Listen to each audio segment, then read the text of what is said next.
Hello, everyone. Welcome to How Should We Study the Effects of Psychedelic Drugs? It's the 10th of February, 2022, and we are ALIUS Research. George, please take it away. Yeah, hello everyone. Thank you for joining us for this live streamed discussion and hopefully an interesting Q&A. So I'll just give a brief introduction of who we are and what we do. So we're the ALIUS group. We're not only interested in psychedelics, but also altered states of consciousness in general. And we are kind of distributed, a multidisciplinary network of researchers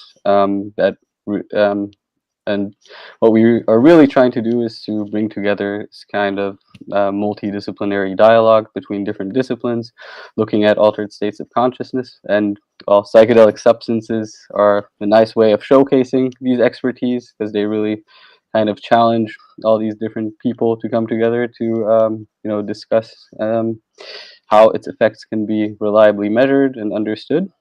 And I'm very happy to introduce Enzo Tagliazucci to give this interesting lecture about it, and just to give a little bit of info about his background, which is, I would say, is very impressive because he's managed to research a huge amount of different interesting topics in a relatively short amount of time. But yeah, so he studied physics and mathematics at the University of Buenos Aires and obtained a PhD in physics at the Goethe University in Frankfurt. He's currently leading a group in Buenos Aires as well, the Consciousness, Culture, and Complexity group. His main interests include the study of human consciousness as embedded within society and cultures. And, other than that, he's just done a lot of amazing groundbreaking work on the effects of psychedelics with regard to brain entropy, a lot of stuff on natural language processing. Recently, he's published more stuff about microdosing and is currently also running a naturalistic DMT study. So, I'm looking personally very much forward to his talk. And finally, I would like to explain what the point of the open call was. So this is the first time we're doing this format, but basically we are very interested in the input of you, the viewer. So not just within ALIUS, but we want to initiate this kind of open call where you can respond to Enzo's talk with your agreements or criticisms or your own ideas and submit them to ALIUS, the guidelines of which we have published on our website. That you can find in the registration link and on our website. And basically, it just gives you a nice opportunity to publish alongside the members of ALIUS in a kind of low effort but collaborative attempt to put out a publishable research paper. So anyway, I hope that Enzo's talk will generate some food for thought. And with that, I give the word to Enzo. Thanks, George. Thanks, Daniel. Thanks, everybody, for having me. So I will share my screen for my presentation. Please let me know if you can't see it, but I think everybody's seeing the first slide, correct? Exactly, yeah. Please let me do that as well, very quickly. There it is. Good.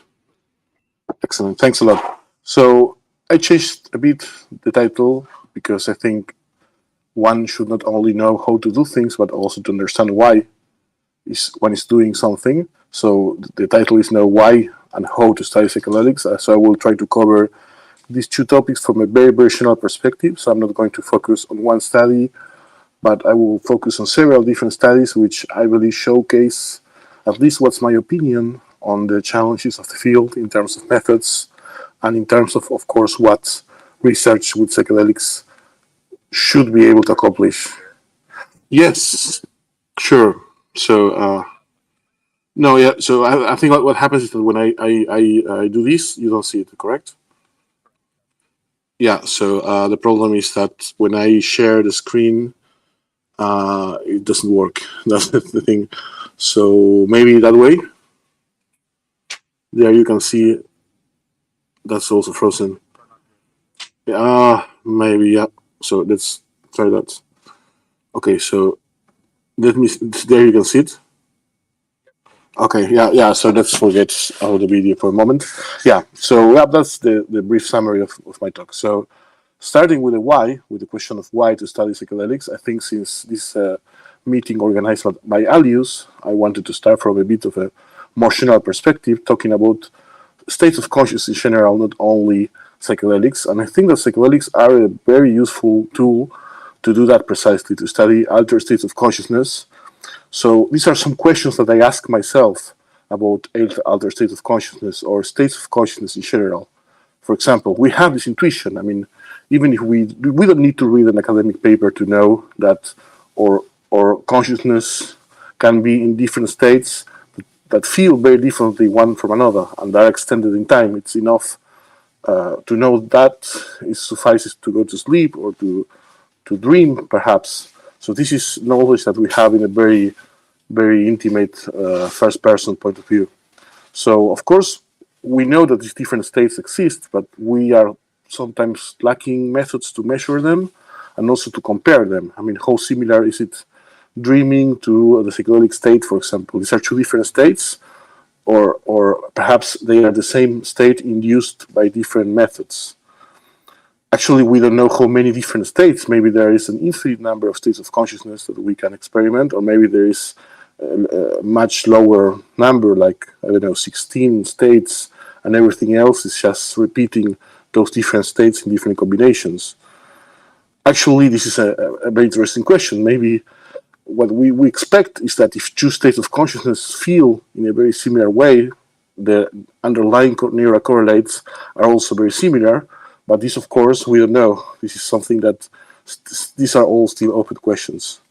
And finally, I think that the elephant in the room is that we speak all the time about state of consciousness, but it's difficult to even come up with a convincing definition of what the state of consciousness is. So in this context, I think that synergistic psychedelics are very useful tools for research. First of all, because as opposed to other methods to induce a state of consciousness, we know quite well what psychedelics do at the molecular scale. I mean, I'm not saying that we have all the answers, but this knowledge is more or less developed. So we know, for example, that psychedelics, in this case an LSD molecule, interact with certain receptors in brain cells, which are 2A receptors, and this initiates a cascade of different secondary messengers and so on and so forth. And in the end, this has a net effect on the behavior of the cell. And this process is, again, I'm not saying we have all the answers, but at least to some extent is understood. So we know what happens at the molecular level. We also know a bit about how this should affect, in principle, the systems level, because we have information on the density of these receptors in different parts of the brain.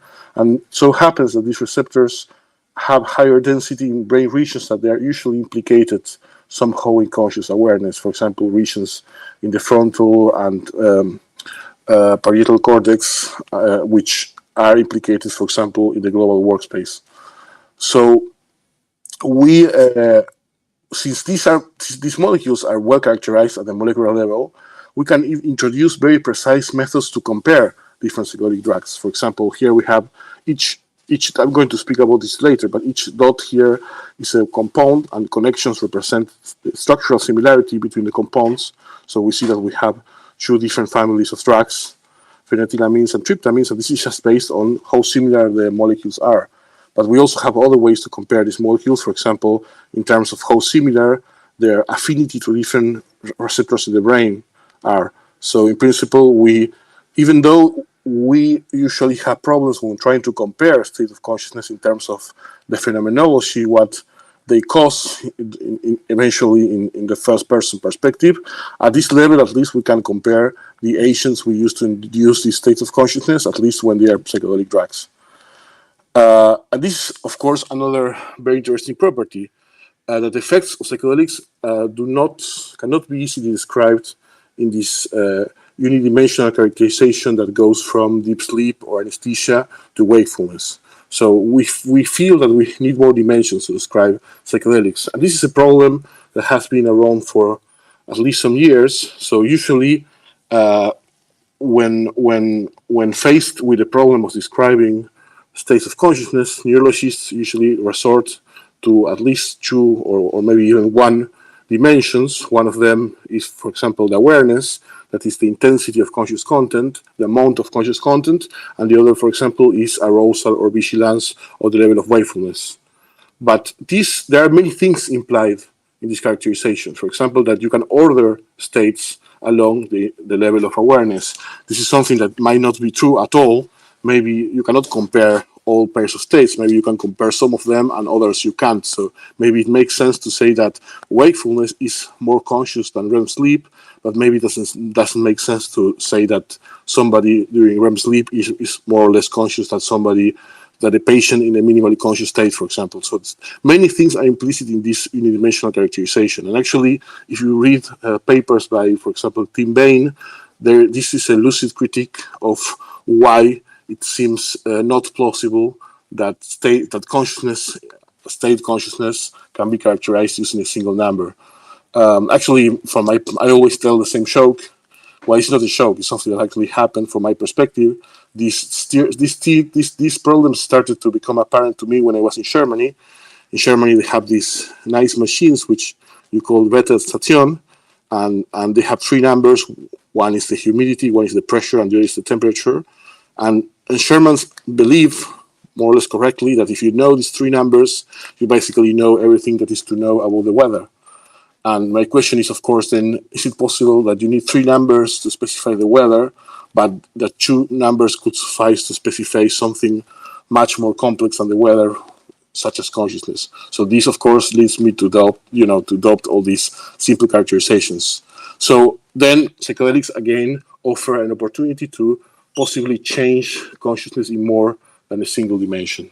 I've been speaking about psychedelics for, I think, 15 minutes already, so maybe some of you don't know anything about the acute effects of psychedelics, so this is going to be a very quick reminder for those who know, and a very brief introduction for those who don't know. These slides we usually use in high schools to speak about psychedelics, so they're a bit more flashy than the others. Basically, this is how we try to tell teenagers, like around 15 years old, about psychedelics from more perspective when we go to schools and we are, asked to speak about drugs with the kids. So the effects, of course, they include something that this is why psychedelics are most famous, that they have this capacity to distort the senses and perception, to change the theory of time, so to make subjective time run at a different speed than objective intersubjective time, distortions in the sense of the self, in the boundaries when the self ends and the rest of the world starts, changes in perception of the self. And then there are other effects that are known as well, that changes in mood. They might change anxiety. This is the infamous bad trip. Usually anxiety, as you might know, can manifest itself very acutely during the effects of psychedelics, but in most of these cases, even there is no need for pharmacological treatment, just by giving the correct support to the user, this state of anxiety can be much reduced, and it's very seldom that this leads to long-lasting consequences. And there can be at least some persistent effects on things such as personality. So when somebody takes a psychedelic drug, he or she should be informed that this can have long-term consequences. What is not usually in the effects of classical, and I have to stress classical here. Classical are the short list of psychedelics that are either very old and very well understood, or a very high significance in the Western history of psychedelics, which are DMT, mescaline, psilocybin, LSD. These compounds, they are safe. In the sense that the active dose is very far away from the dose that can induce some kind of overdose. They do not lead to strong physiological changes, and again, they are gentle in the sense that they will not induce delirium or a complete change in perception, and we know quite well that they will not cause schizophrenia in somebody who does not have the disease already. So this is something that is, again, well understood. I'm saying classical psychedelics because there are other drugs that have a similar effect, that have been synthesized over the last few decades. that can have, for example, have potential to cause physical damage and overdosing, much more potential than the others I have mentioned. So one has to distinguish very well what are the classical or the safest psychedelics, and then there are others which are not so much safe.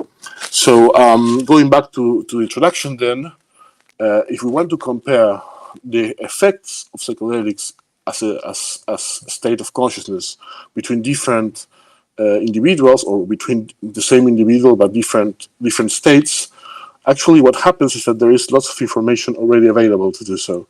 Because when people, this is something quite remarkable, but when people have an experience with a psychedelic drug, they like to tell it to others, and they love to write it down. And well, Huxley was one of the first to do this, but most people have a similar impulse. So this internet is full of trip reports trying to convey what happened during the experience. So this information is available, and I think it's a wealth of information that, if analyzed with the correct methods, can be used to answer very interesting questions about the acute effect of psychedelics understood as a temporally extended state of consciousness.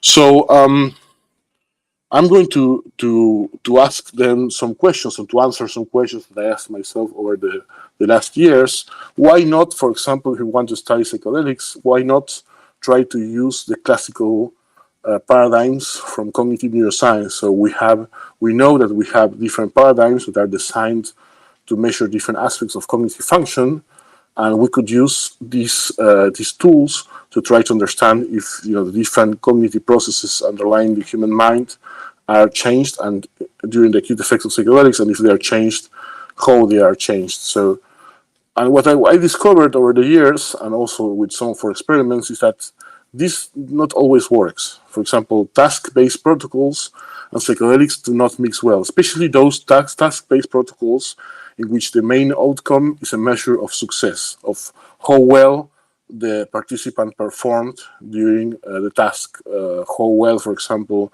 he or she, what was the hit rate, or what was the reaction time. And the problem with this is that I'm showing here 3 examples of different tasks.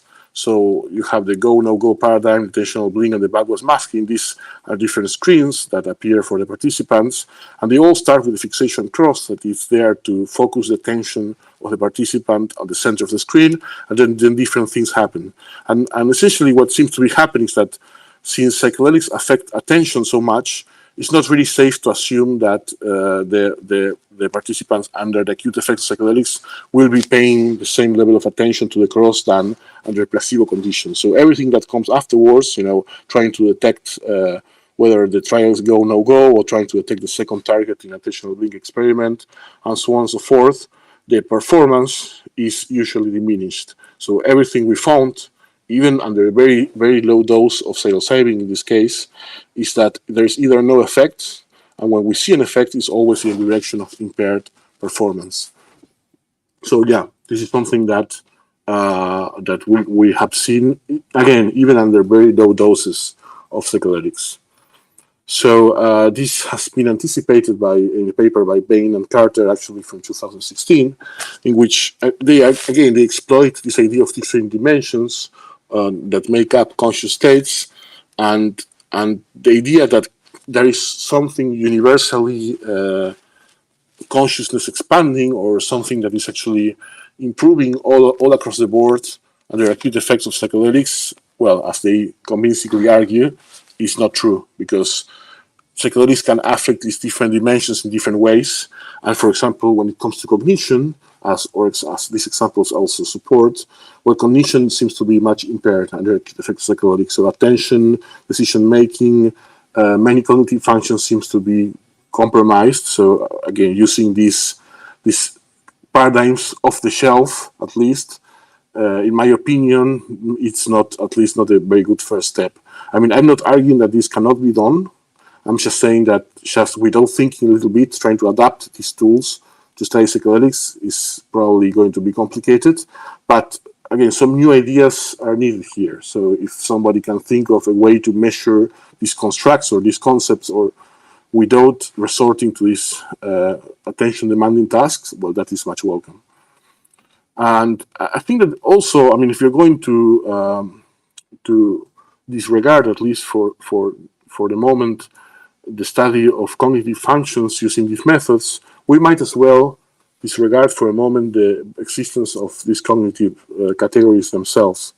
This is a paper that came out last year by Luis Pessoa and colleagues, in which basically they argue, okay, we have these things that we name, that we know how to study using different paradigms, that are not, that in principle, they are not really behaviors, but we can understand behavior with much more completeness if we resort to explanation based on these concepts, which are basically cognitive functions. And one reason maybe why we need to do this is that we are focusing on behaviors that are too simple.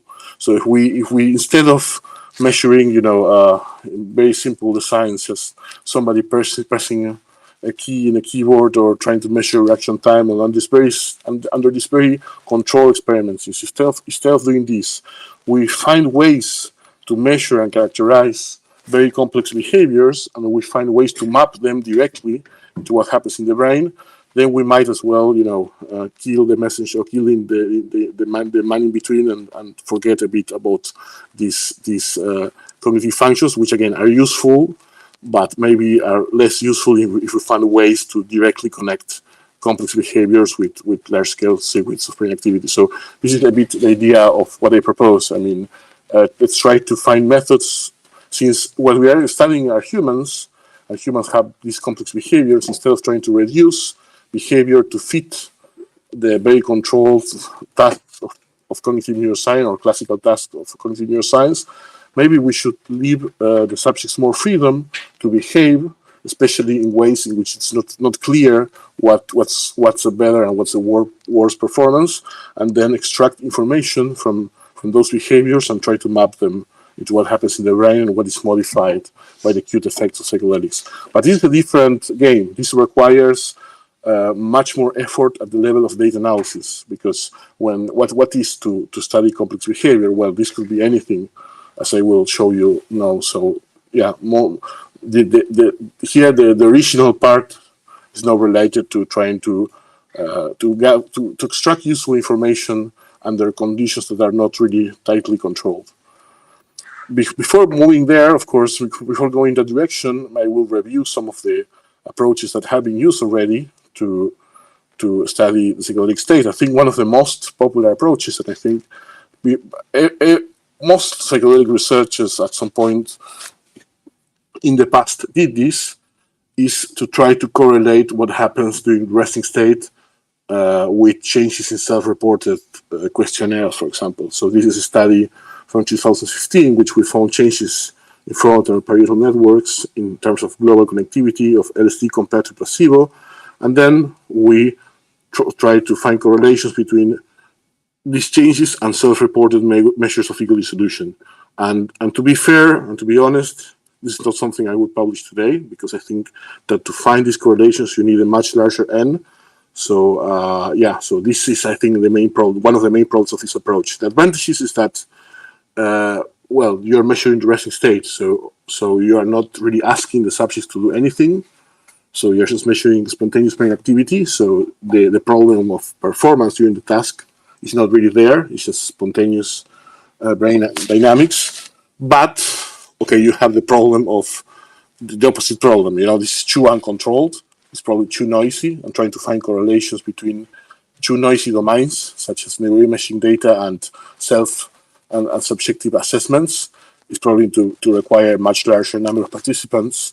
And that's one problem. And the other problem is that more sophisticated methods, statistical methods, should be applied to really draw conclusions from this analysis, because what you know here is that one item of a scale correlated with brain activity at a certain brain region, but how can you know that this was not mediated by a different factor? And you should run mediation analysis in all regions, all boxes where you're studying the correlation. This becomes much more complicated, and this is not something that you see often. So I think, this has much room for improvement. Another possibility is to use paradigms when performance is not the main outcome. For example, different forms of stimulation, or even perhaps naturalistic stimulation. So this is an example based on interbrain correlation when listening to music under LSD and placebo. This is data from Imperial College Group. So participants were listening to short clips of music under LSD and the placebo, and this is the correlation between the brains of the participants separately per condition. So you see that there are high interbrain correlations as expected in the primary auditory cortex and some other regions in the brain. So this is because basically, even though the bold signals are behaving in quite non-regular ways because the music is a naturalistic stimuli, since the subjects are listening to the same clips, the dynamics are closely following each other. So because the brains of the subjects respond in similar ways to the same clips of music. So that's why we find correlations between brains. And then we can compare these correlations to see if the interbrain correlation is higher in one condition than the other. And what we have is that LSD is decreasing interbrain correlation in primary auditory cortex areas. So this means that LSD has a less stereotypical response to the music in early areas of the auditory cortex, and the opposite effect is seen in higher areas of sensory processing. And of course, then we try to find which aspects of the musical clips are driving these effects in terms of acoustics and so on. But this idea is that simply by stimulating the subjects with naturalistic stimulus, you can learn something about the way these stimuli are processed in the brain. Another thing that can be done to try to run away a bit about the problem or the methodological problems of studying subjects sitting in front of the computer and trying to measure their performance is to collect data under more natural conditions. There are many reasons to do this. One speaks of ecological validity, but I think that perhaps at least in our experience, we did this with DMT. We actually went to the places where people smoked DMT. It was mostly in their own homes, but also in other places. And if I had to tell you what is the validity of this, I mean, what is the famous ecological validity that one is capturing with this analysis, my answer is that the subjects are really relaxed. So you will not see people really anxious, like sometimes you might see before entering the scanner, for example. These are people who invited them to our homes to use minimally invasive equipment, and actually I would say they were even more relaxed than usual when we did this. So we tried to map the effects of smoke dose of DMT in EEG, and then try to find if this was correlated with some of the changes of the self-reported changes. For this was a very fun experiment because we went different places with the EEG equipment.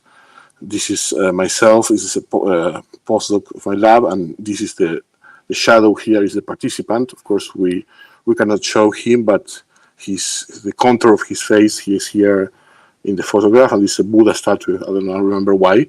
So we sit there with the subject has the EEG on his scalp, and we are recording through Wi-Fi all the brain signals, the EEG signals of the participant. And actually, I will show you how does it look like from my perspective. So probably you know that one of the most robust markers of the psychedelic experience is the blocking of the alpha rhythm. So the alpha rhythm is this oscillation that you see 8 to 12 more or less times per second during relaxed, eyes closed state, and this is something that goes away mostly during the acute effect of different psychedelics, and this also happens for smoked DMT. But you will see it in real time because the effects of DMT, when it is smoked, they appear very quickly. So what you will see is that you will hear something because this person is smoking DMT assisted by a facilitator. You could also call him a shaman if you like, and he's guiding the person through the process of smoking DMT. And the moment the DMT starts to hit, you will see that the facilitator does some clicking noise with his fingers, and then you will see on the screen that the amplitude of the alpha rhythm starts to go down immediately. So you will see it in real time. And then if we record this until the end of the effects, you will see that I'm showing this, but you could see it if you do the experiment. You will see that the EC, the alpha rhythm comes back. So there is the screen. These are 24 channels, and you can already see these large amplitude oscillations. This is the alpha rhythm. The person has his eyes closed and is relaxed. And at some time, well, you will hear some music in the background. And at some time, you will hear this noise, and you will see that the alpha rhythm drops down.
Yep, you're back.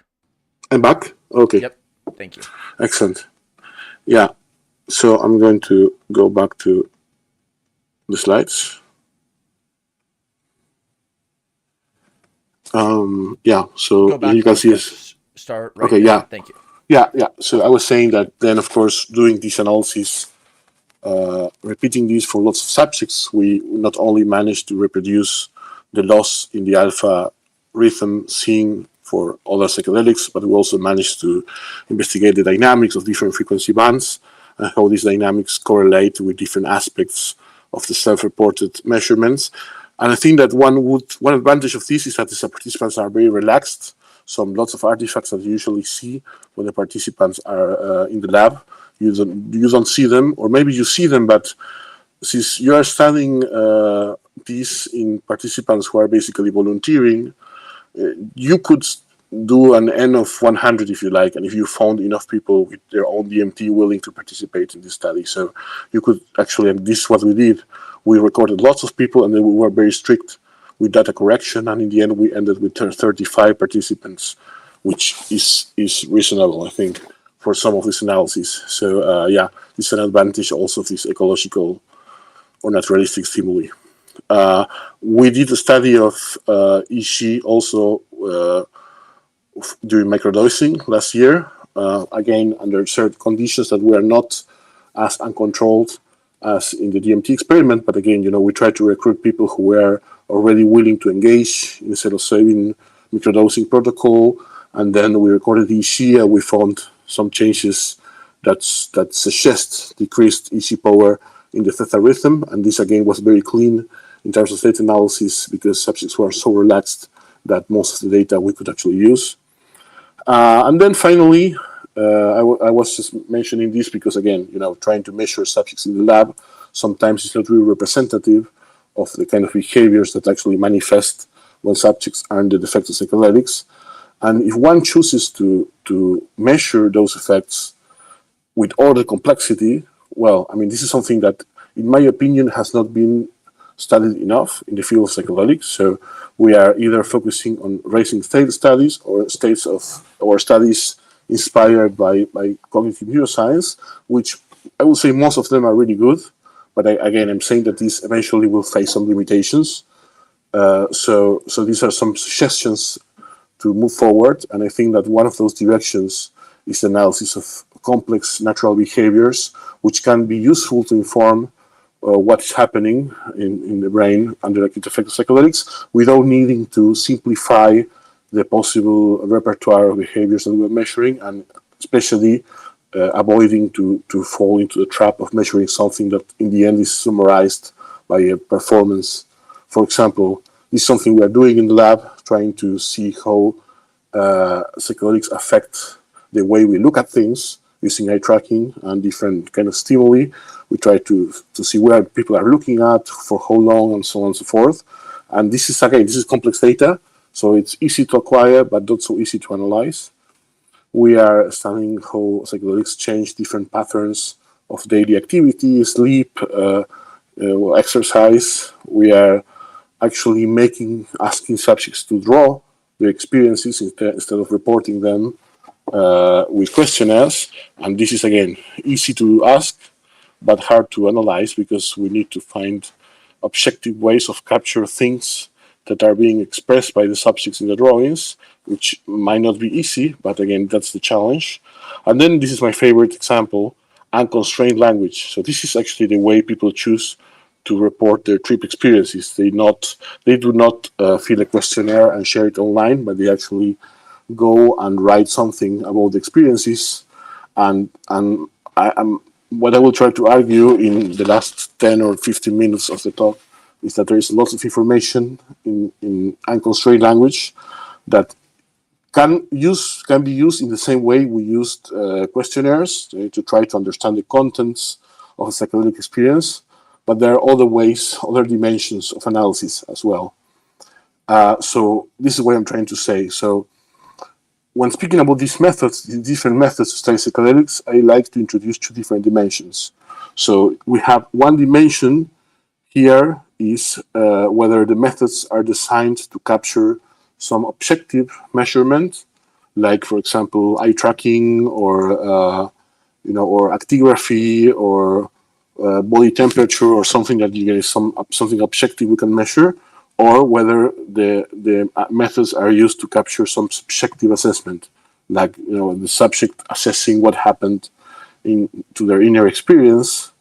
And this is one direction. So, for example, a subjective method for analysis of subjective data is written or spoken reports. Something that is not that subjective is, for example, spontaneous behavior, like what the person is doing, being observed by cameras or other people, and so on. And then we have the other dimension, going from unconstrained to constrained. So something can allow the participants to behave freely, or might constrain the participants to actually express few different behaviors.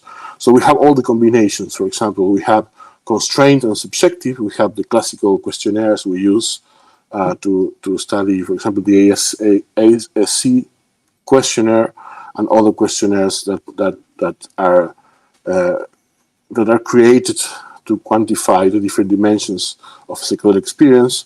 Then we have subjective but not constrained, and this is, I think, the rest of my talk is about this. It's reports of subjective experience. So these are not constrained to in the form of questionnaires, but they're free, like the classical trip report that you will find in Arrowhead.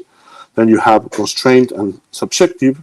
This is perhaps not an objective, pardon. This is perhaps a bit tricky. So something that is unconstrained and objective basically is about gathering lots of data about the behavior of participant, allowing the person to behave freely. So, for example, spontaneous behavior, improvisation, gaming. I think that creativity also falls in this quadrant. And then you have constrained and objective. So this is basically measuring, using, for example, the standard toolbox of cognitive neuroscience, in which you can measure things such as reaction times or the accuracy in different tasks, but these tasks constrain a lot the behavior of the participants. And my point here is the following. Of course, we can use the reports in the same way we use the questionnaires to understand what the subjects are talking about. But there is another dimension to this, in the sense that psychedelics seem to have changed language production itself.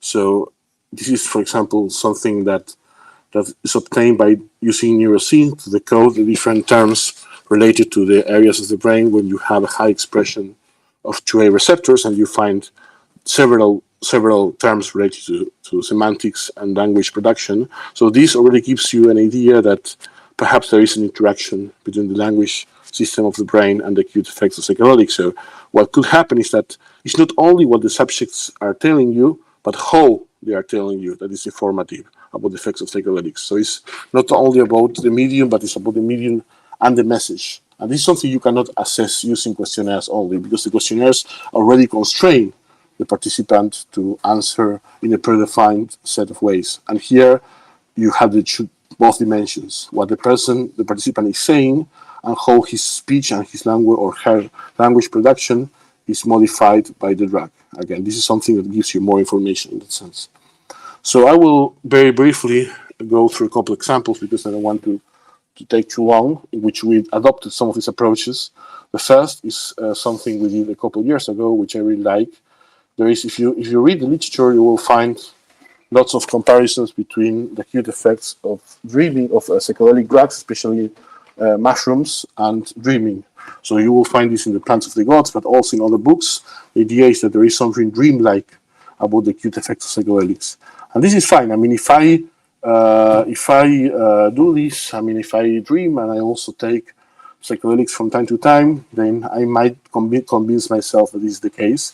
But this is not how science is done. So that is that we're going to gather objective evidence and to a certain extent have a certain degree of confidence that this is actually happening or not. And for that, it's not enough to measure a couple participants. We need a much larger sample. And that larger sample was the Airway database. The Airway database has lots of reports of lots of different substances, and the same information but related to dreams is given by a different online database. This is called Dream Journal. So what we did basically is that we took all the reports, both from Airway and from the database of dreaming. We applied different pre-processing steps. This is standard stuff you do to text before inputting the text into quantitative analysis. And then we apply methods from natural language processing, which are this complicated transformation between matrices, but you don't need to understand this to get the point of what we did. Basically, this can be summarized in this small box. We can say that words and documents using these methods can be represented as vectors pointing to different directions in space, and the angle between those vectors is related to the semantic similarity. So the semantic content between two sets of words documents can be compared quantitatively using these methods. So the idea is the following: if we find that the reports of a given drug, in terms of their semantic content, are very, very similar to those of dreaming, then we can at least say that the subjects were speaking about similar things in the reports. So this is an indirect metric of whether the experience was similar or not. While if the semantic content is very different, then one could reason that the subjects were talking about completely different things. So the effects of that drug and dreaming might not be very similar. So what we did is we considered all the drugs in the Airway database, and we basically obtained this metric of similarity to dreaming, and we constructed a ranking. So this here, where it says dreams of high similarity, here you have the top 20 compounds with the highest semantic similarity to dreaming reports. And this is in the case of high lucidity dreaming, so dreaming in which the participants know they are dreaming. And in that case, we have that but the vast majority of psychedelics are in the first top 20. LSD is the one with the highest similarity to dreaming, and then we have other psychedelics, and we have Datura, which you might know is not a psychedelic, it's a deliriant agent. So this can change consciousness very profoundly, but usually what happens is that the subjects do not know that they are under the acute effect of the drug anymore, so they lose lucidity. If we focus on dreams of low lucidity, we have Datura is known in the first place, and when we have LSD and other deliriant agent, and then peyote, and again, the vast majority of psychedelics are among the drugs with a high similarity to dreaming. So what we did basically was we could obtain by comparing these trip reports, which are really large online databases. We could try to at least put some numbers into this hypothesis of similarity between dreaming and the acute effects of psychedelics. So another example of what we can accomplish by looking into natural language as a behavior which can be analyzed using these more or less complex methods, and for that purpose to study the acute effects of psychedelics. This is another example. So basically in this paper what we asked was the following question. So we know that there is cross-tolerance between for example, psilocybin and LSD, and also other pairs of serotonergic psychedelics. And also we know if we block the 2A receptor, basically this is enough to prevent the acute effects of all these compounds. So this suggests that agonism at the 2A receptor is the common mechanism of action of all serotonergic psychedelics. So this is something that should happen for a psychedelic or for a compound to have psychedelic effects. But of course, then the question arises. So if we have only one mechanism of action, which is agonism at the 2A receptor, then it shouldn't be possible that different psychedelics have different effects. And this is a tricky question because maybe all psychedelics have exactly the same effect. And I think that while the core effects are very similar, I think that it's difficult to defend that all drugs are going to cause exactly the same effects. I think that this is known already. There is some evidence already that there are at least slight differences between the acute effects of different serotonergic psychedelics. So how can this happen if there is only one mechanism of action? So to try to answer this question, basically we first consider different alternatives. For example, it could be that changes in set and setting are related to these differences. Maybe there are deep binding affinities to other serotonin receptor subtypes that we are not taking into account. Maybe there is functional selectivity, the idea that the shape of the molecule itself is important because it's the final conformation of the receptor and the molecule that triggers the second messengers that eventually lead to different behaviors of the cell. And then the dose can be different and difficult to compare between studies. So we focus on different hypotheses. The idea is that, okay, so to enable the effects of psychedelic drugs, the 2A receptor is very important, but then we have lots of other neurotransmitter systems in the brain, dopamine, adrenaline, and so on and so forth, and changes, so agonism or antagonism in these other systems has the potential to change the effects of the psychedelics if they have already been triggered by the 2A receptor. So basically, we took, again, the Airway database, and we integrated it with data at the molecular level, so similarity between molecules, and similarity between the binding affinities of psychedelics at lots of different receptors. So we consider two databases in which we obtain something called the binding affinity profile, which is a vector of numbers encoding all the affinities of that compound for different receptors of different neurotransmitter systems, and this allowed us to introduce a similarity metric in terms of pharmacological action. So this is basically all technical stuff related to how you measure these things. But the main message is the following. So you can then consider the similarity here, this axis, in terms of the effects of different pairs of psychedelic compounds. And how do we measure these? Well, we, again, compare the semantic similarity between the three reports in Airway. And then in this axis, we have the similarity in terms of the pharmacological action. So each point here is a pair of compounds. And here is the similarity between the pharmacological action of that pair of compounds. Here is the similarity between the semantic content of the three reports. And what we have here is a correlation of around 0.6, meaning that the drugs which have more semantic similarity of the reports are the ones which have more similarity of their binding profile vectors. So this tells you that the more similar the way a molecule is interacting with the receptors, not only serotonin, but all the neurotransmitters, the more similar the acute effects measured in terms of the semantic content of the three reports. So I'm going to finish at the moment. I think it's just very quickly go through a couple studies that we are finishing or we just finished in the other direction. So focusing on so everything I told you about studying language is about reports that have already been written and uploaded to Arrowhead. So this is in the past. These are retrospective reports. But by studying language produced under the acute effects of psychedelics, it could be possible to map this other dimension, not only the content, what the subjects are saying, but how they're saying that.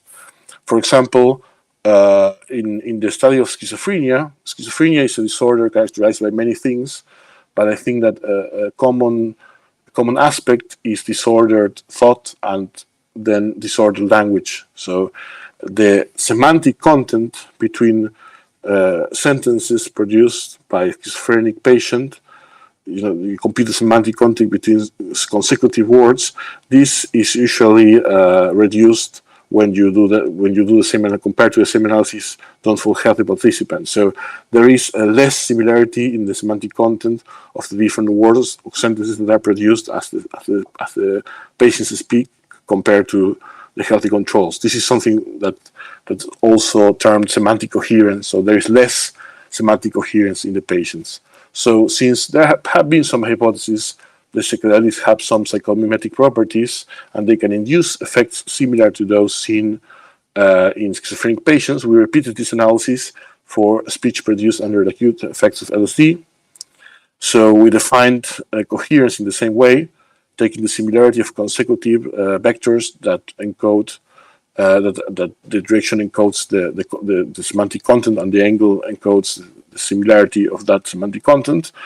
And then we have for different drugs, LSD and placebo, we have this time series of similarity between consecutive sentences, and you have all these shams here for LSD. So basically instances in which the semantic distance is very high. So you have these sudden changes in the content of speech.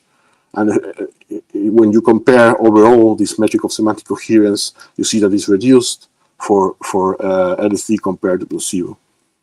There are other ways to study the production of language. One, which I like a lot, are speech graphs. Speech graphs are basically, you consider each word after certain preprocessing, each word in the speech, and you add a node to a graph for each different word, and then you connect them if they were spoken, one after the other.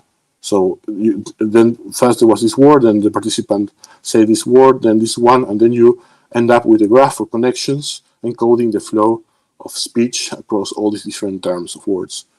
So one of these is the typical speech graph for LSD, and the other is typical speech graph for placebo.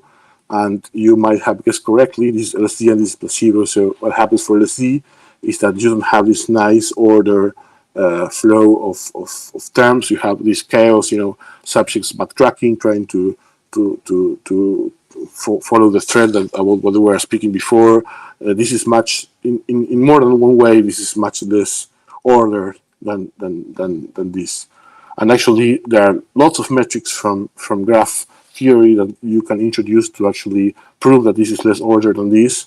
I'm not going to discuss this in detail because we're almost finishing. But when you combine all these differences, the take-home message is that there is, of course, reduced semantic coherence during the acute effects of LSD. There is higher verbosity, so patients under LSD speak more, not less. But they use a smaller amount of words. They have more recurrent speech, so they trace back and try to follow the thread of what they were saying before, so they kind of get lost in their own speech. And overall, they have more disorganized speech. So you see that psychotomimetic is the hypothesis that psychedelics can induce a state of psychosis. The thing is that there are different states of psychosis that can be distinguished in the literature. So, for example, in patients which are diagnosed with bipolar disorder, you have manic psychosis. This psychosis which is euphoric, where the patients try to basically do everything at the same time and to speak about everything at the same time, and they can't. And this, of course, leads to them making less sense than usual. And then you have psychosis in the schizophrenic patients, in which it is different. The coherence also goes down, but it's not because they are speaking so much and they get lost. Instead, if they have this flattened emotion and they don't make much sense, but they also are not trying to speak a lot. They are more quiet, more introverted. So there are these two ways in which semantic coherence can go down. And I'd like to pinpoint this distinction because if you read the literature in the 50s, you will see a similar paper, of course, using different methods, but again, the paper goes to the same point, showing that or supporting that psychedelics induce a state of schizophrenic psychosis, not a state of manic psychosis. Well, in our case, we actually even took samples of speech of patients with manic psychosis and compared them to the speech of participants under LSD, and we found very similar results. And this paper from the 50s was in the completely opposite direction. So we started wondering how come these scientists found a result that is so different from ours. And then we started reading the paper, and basically we found out that they gave LSD to inmates in prisons without telling them that they were going to receive LSD, sometimes, under very under conditions that were most likely frightening to the participants without informed consent. So what was happening here is the classical effect of set and setting. If you do this study in participants who are afraid and are nervous and they don't know what's going to happen, probably you're going to have a much quieter, more introspective or more anxious ridden trips, which they're not going to be so euphoric as in the case of participants which were paid for their participation. They were motivated to participate in the study. They're probably already enthusiastic about psychedelics. So you have, of course, happier participants. You have a different kind of psychosis, quotation mark. So to end up my presentation, well, I think that I hope I could convince everybody that psychedelics are important tools to safely induce states of consciousness that are both non-ordinary and also interesting. But some tools that we use to study human cognition might not be usable, at least off the shelf, without some tuning to study psychedelics. The context, of course, is very important. This is something that I mentioned many times. But also trying to, and this is, I think, part of the future, in my opinion, if I had to answer the question of how to study psychedelics by myself, I would say that the field could move into the direction in which we learn how to obtain useful and interesting insights from behavior that is much less constrained than the typical neuroscience experiment. And this will involve, lots of new ideas about processing lots of data, but I think that we are in the position to start doing this kind of analysis. So, I would like to thank my collaborators in Imperial College, which happily supplied some data, especially fMRI data that I showed in this presentation. Of course, the Airwitz and my lab. Thanks a lot for your time and for your attention. So I will go back to the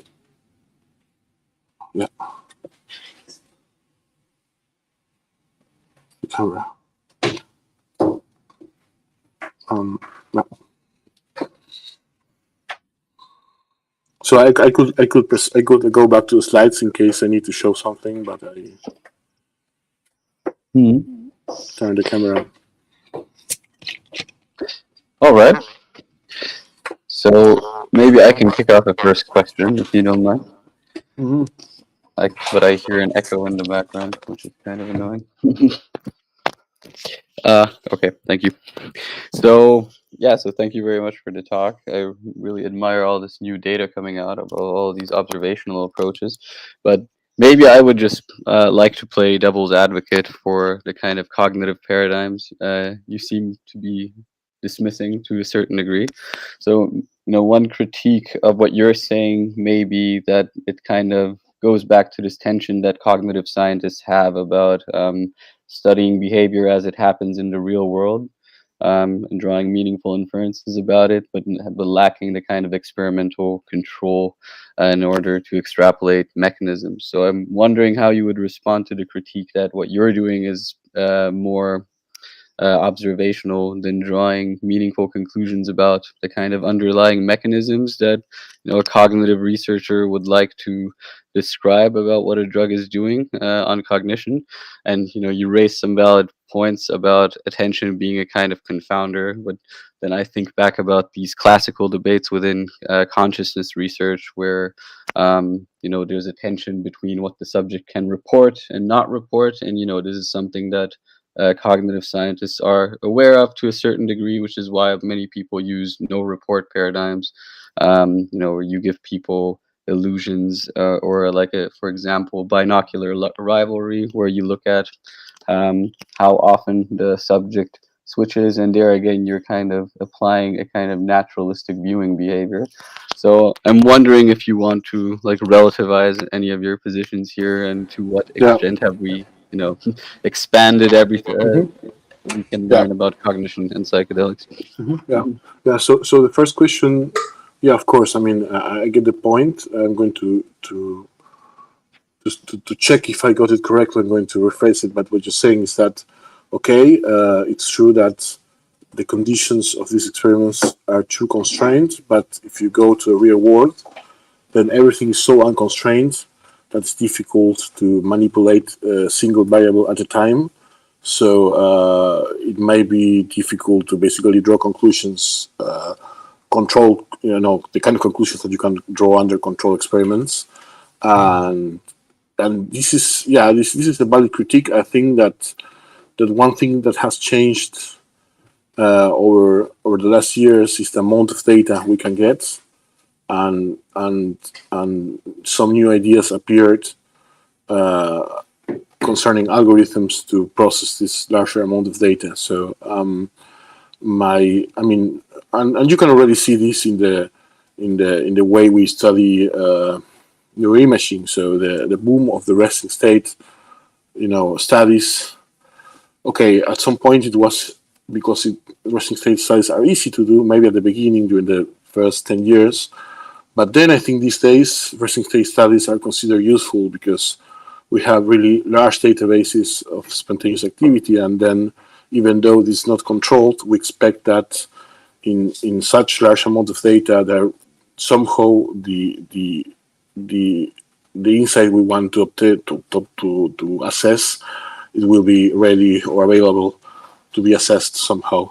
So this shift towards big data that you already see in reimaging experiments, I think that we might see something similar in the next following years about behavior. Well, we are already seeing this. We have, large-scale analysis of, for example, human mobility using cell phones. We have analysis of behavior in the internet. But I think that moving this in the direction of studying altered state of consciousness, if we manage to gather a huge amount of data in a similar way than other fields of neuroscience and psychology are doing at the moment, I think that at least some of the concerns of this lack of control will be at least softened. I mean, I'm not saying that this solves the problem, but what I think is a poor combination is trying to give away control of what your participants are doing without drastically increasing the amount of available data and the methods you have to interrogate the data, because then basically that is just an anecdote. It's not science anymore. So we need this combination, essentially. So again, this is more, I'm not really justifying or perhaps not really proving that this is going to be useful. It's more like an expression of hope, perhaps. And then the second thing you mentioned is true. That's correct. I mean, I never said that that paradigms based on, for example, you mentioned binocular rivalry. That's a good example. Based on perception, for example, on I actually mentioned the case of naturalistic stimuli, but I don't think those paradigms are not useful. Actually, I can think of several nice studies that could be done along those lines. I'm going to mention a couple now.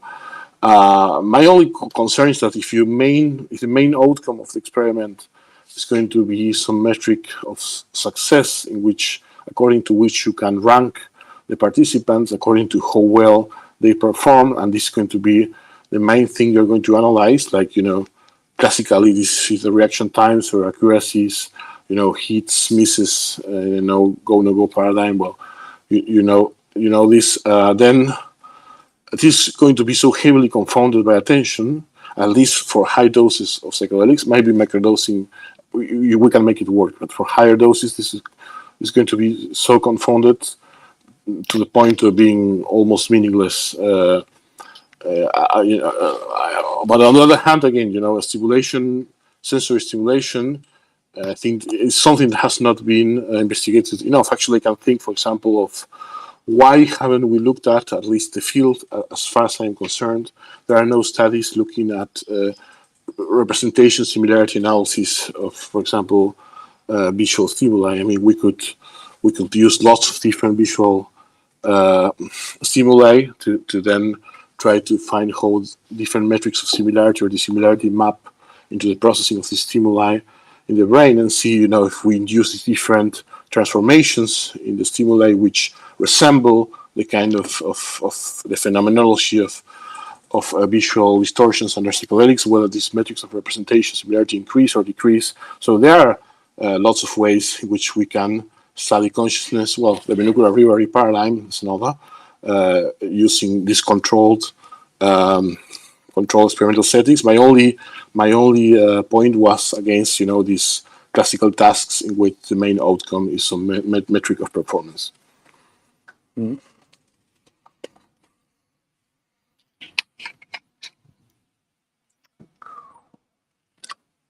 Are there any other immediate questions? Or if not, I would maybe do a follow-up. So there are some questions in the chat, actually.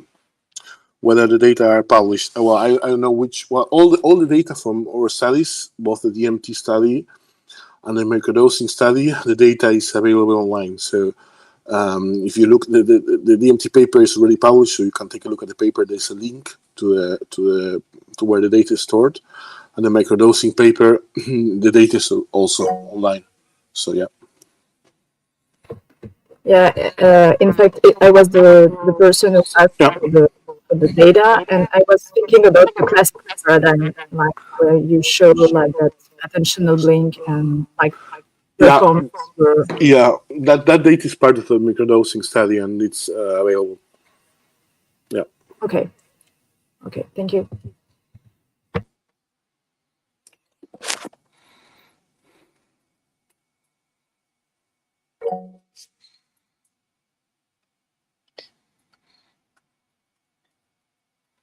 Yeah, so I also wanted to follow up on something you said about the resting state, and this, from what I gather, this is a point of tension among many researchers in the field, whether we are currently relying too much on the resting state measure as an adequate means of measuring the effects of different drugs. So, for example, if I think of the Johns Hopkins group that measured the effects of salvinorin and came to very similar conclusions as or similar patterns of activity. I'm just wondering if there's a kind of limit in our conceptual resolution that we can gain from doing this kind of messy measure. So what if I were to say that psychedelics are just inducing noise in the signal for whatever reason? They might not even be related to brain activity, but changes in neurovascular coupling. And it's just inducing a huge amount of noise in this resting signal. And then we correlate these two different questionnaires, and sure, something comes out because more noise means more spurious correlations. And I'm wondering if we're just not giving up something crucial by taking the resting state as this golden standard. And what else did I want to say? Well, also that there's always cognitions going on even in resting state. So we don't really know what the person is doing in the MRI scanner. They might be revisiting childhood memories or thinking about dinner, right? So how do we enter the black box? Yeah. So many things. So first of all, the limits of neuroimaging are not the limits of fMRI, or EEG. So first of all, these methods can be combined. So if you use EEG, for example, and you find similar results comparing salvia to DMT, well, that's something. But then there are things that you can measure using fMRI that are not really visible with EEG, and most importantly with PET. So PET is really powerful. You know that you can measure receptor occupancy and other things that are more related to neurochemistry, and this, of course, informing fMRI with PET is really powerful. There are not many PET fMRI machines in the world, although there are a few already, and they could be used to to link what is the action of the molecule at specific receptors with some of the changes we see in resting state fMRI. And then I would be really surprised if we get exactly the same results for DMT compared to salvia, because we're going more into the specific mechanism of action of DMT. So again, of course, I think that the just running a 10-minute fMRI sequence at this moment is a bit passé. So it's not really, for good reason. It's not really state of the art anymore, and has several problems. But again, I don't think we are there yet regarding the limits of neuroimaging, and even when it has to do with potential artifacts, like changes in blood flow or capillary volume. These things can also be measured with some PET techniques. So we could really find if there is a confound and try to remove it from the data, or use methods such as EEG that are supposed to be less sensitive to metabolism. Well, there are many ways to combine these methods. Again, I think we are not there yet. There are limits, of course, to what you can do, but we are not there yet. And then there's the other part. Okay, we have all these techniques. How should we use them? And it's true what you said, that unconstrained cognition, and perhaps there is also the danger of sleep in studies is always a problem. I think that the field, the researchers have been too hopeful about the interpretation, and myself included at some point, about interpretation of correlations between questionnaires and resting state activity. I think a bit more of control is needed. For example, you mentioned the likelihood that some participant will be thinking about childhood trauma and the other will be thinking about what they're going to have for lunch tomorrow. Well, maybe if you introduce some guidelines to what they should think about, maybe you should tell them, okay, try to revisit memories from when you were a child, and you try to guide them somehow, a bit in the way you guide kind of meditation, but, well, not exactly. Then you could be more confident that this is not completely bullshit, random cognition or noise, and there's something going on that is related to what you want to measure. And in the end, if we discover that psychedelics actually are noise-inducing agents, we can prove that, I think that will be a really interesting discovery by itself. If all these things happen in the brain just because we somehow manage to increase the amount of entropy, whatever that means, I think that somebody should get a Nobel Prize for finding that out. I'm not saying that is the case, but I would dismiss it as a result either. I think it will be a huge result if this could be somehow demonstrated. Just to raise one question that we won't address on. Wait, sorry, there's an echo. A lot of this is brain, not just to say human oriented, but how can we even begin to approach the question of extended and embodied and social cognitive processes while also balancing the molecular and the binding and the mechanistic information that you've provided? Yeah, I'm not really an expert on these concepts. Of course, I think that when I spoke about complex behaviors, I was not thinking only of single participants. So one could try to understand dynamics, interactions between subjects. For example, interbrain correlation approaches. There are studies that I wonder why nobody did them before, like interbrain correlation under the acute effects of MDMA compared to placebo, things like that, which which for empathogens, I think they are really neat studies that for some reason we don't have them yet. But again, go in the direction of trying to study brain signals of one participant in the context of the others being recorded at the same time, and measuring brain activities and also behaviors. I mean, this is something that has been done for specific situations like, learning, teaching, education. We have studies in which we can measure the EEG of a complete classroom and use that to predict student performance. So the methods are there. Perhaps, some of them, like if you want to really find out about what's going on in terms of the receptors, well, we don't have group PET machines at the moment, but who knows? The future is very exciting, what we'll have. But again, we could be doing more things in this direction than we are doing at the moment. I think it's just a matter of time.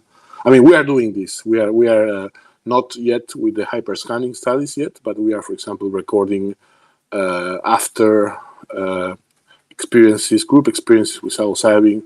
We are not only recording speech being produced by each participant in isolation, but we're having conversation between different participants, and we've seen, kind of the flow of the speech, but across several individuals. So this shift from single participant to multiple subjects neuroscience, it's in the future, I hope. And but again, it's difficult to say anything that direction because we have almost zero papers doing this at the moment. I mean, we have some studies, but I wouldn't say that they are true. Maybe I'm wrong. Maybe I have some gaps in my knowledge of the literature, but like true hyperscanning experiments designed to measure dynamic brain interaction under certain conditions in the study of psychedelics, I think they're close to zero papers. Yeah.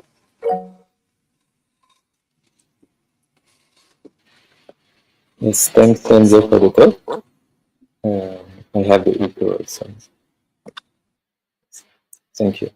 I have a question which may be a bit simple, but what, according to you, would be the most interesting effects that we should investigate? You're muted, Enzo. Oh, We you're need muted, a so. push to talk mode. But you asked what are the most interesting effects to study, Matthew? Yeah.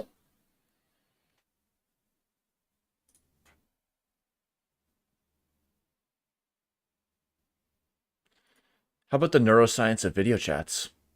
See if anything alters that. Well, Enzo, unmute, and then we would like to hear what you think. Yeah, I'm not sure I got the question. So there was some noise, and and maybe you could repeat. Sure. What are, in your opinion, the most interesting effects that we should investigate?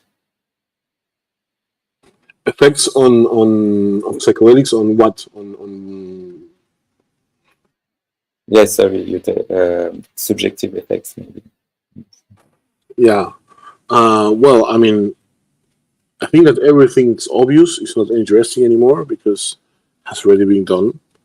If I had to guide what's going to happen in the next years, I would love to see more studies of all our psychedelic compounds that are known to have different effects, especially, for example, 5-methoxy-DMT, which several people they say this is not really visual like other compounds, but has other different dimensions that are actually difficult to describe because I think we lack the language. I mean, it's obviously everything that has to do with visual perception. We can speak about that very clearly because we are, our visual systems are highly evolved compared to those of those animals, for example. But when we start lacking, that visual imagery to ground or experience, everything gets much more complicated. And then 5-MeO-DMT is probably just the tip of the iceberg. Then you if you look into Shulgin's work, you will see, okay, there has to be lots of crazy stuff here. And the thing is, what's interesting again is not only studying different effects, but actually finding out what are those effects and the process of consensus in which a group of people, decides, okay, this drug is causing this and that, and we're going to call it, whatever. And this process, I think that it's already quite advanced, but for most classical psychedelics, so we're a little bit late for that. But for novel compounds, I would love to see not only study the effects by the process, but also the process by which the community, as a collective, decides, or agrees that these are the effects of the compound. For 5-methoxy-DMT, it's interesting because I've seen in different places of the world people trying to come up, with ways to express what the drug does. Since again, the analysis based on visual perception do not work so well. So yeah, that's what I would like to see. Focusing on less typical psychedelics, maybe exploring some of the most more obscure compounds that we know exist, and try to especially those which do not have a clear visual component, and try to see how people interact and decide this really causing this effect. And I like to bring up the process of interaction, because what we know about these drugs comes mostly from Shulgin. This is one person. Okay, Shulgin had a group of friends and colleagues who also contributed, but probably they respected Shulgin so much, and they were so biased by him that this is not really a representative sample. So I still like to point out, for example, that dipped, DIPT is supposed to cause auditory distortions. But is it? I mean, is it true? I mean, do we have proof that this drug does this, or is it something that happened to Shulgin that day? We have really not lots of reports. I mean, and I would love to have 40 people take this drug and discuss, does it really cause auditive effects or not, to see how they come to terms with this uncertainty, and for that, not only for the DIPT but for all the drugs and other effects.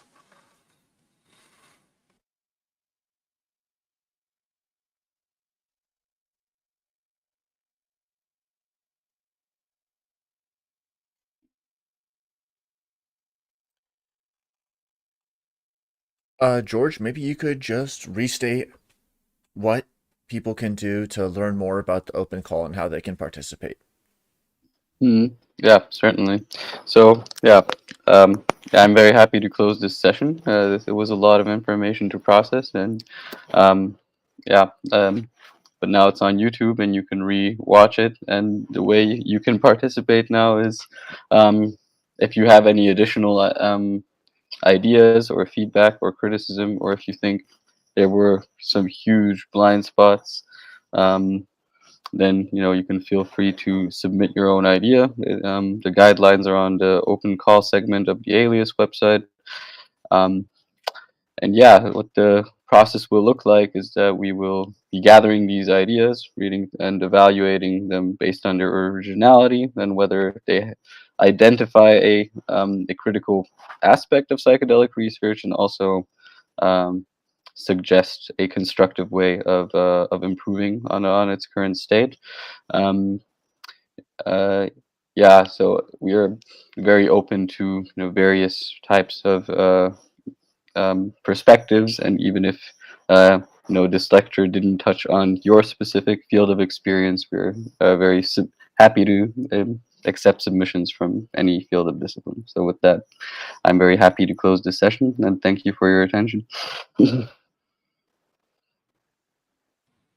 Thanks, Enzo. Thank Thanks, you. everyone. Thanks, everyone. Thanks, Daniel. Thanks, George. Thanks, everybody. Bye-bye. Bye-bye. Ciao.